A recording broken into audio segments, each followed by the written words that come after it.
Hello Year 13s. In this video we're looking at integrating the exponential function.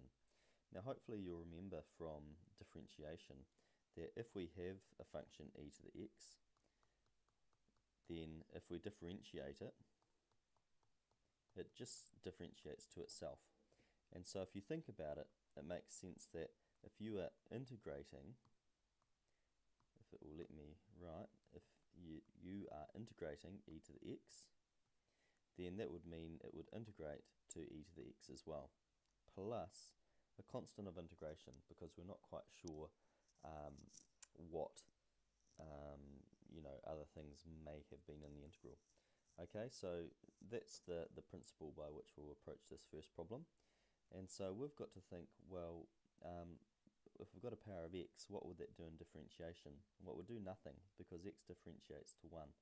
And so that means in this case our integral would simply be 2e to the x plus 1 plus c, and that's it. So over on the side here we've got a slightly more complicated problem for two reasons. One, because we've got the power on the bottom of a fraction, and two, because the power isn't just a straightforward x. So first of all, we need to rewrite this integral as without the power, without the fraction. So that will be 4e to the negative 2x, simply because if you've got powers on the bottom, they become negative if you don't write them on the bottom, your index laws. Okay, so now we need to think about what would differentiate to this. And because your derivative would be timesing by negative 2, we need to think what times negative 2 would make positive 4. And the only thing times negative 2 that makes positive 4 is negative 2.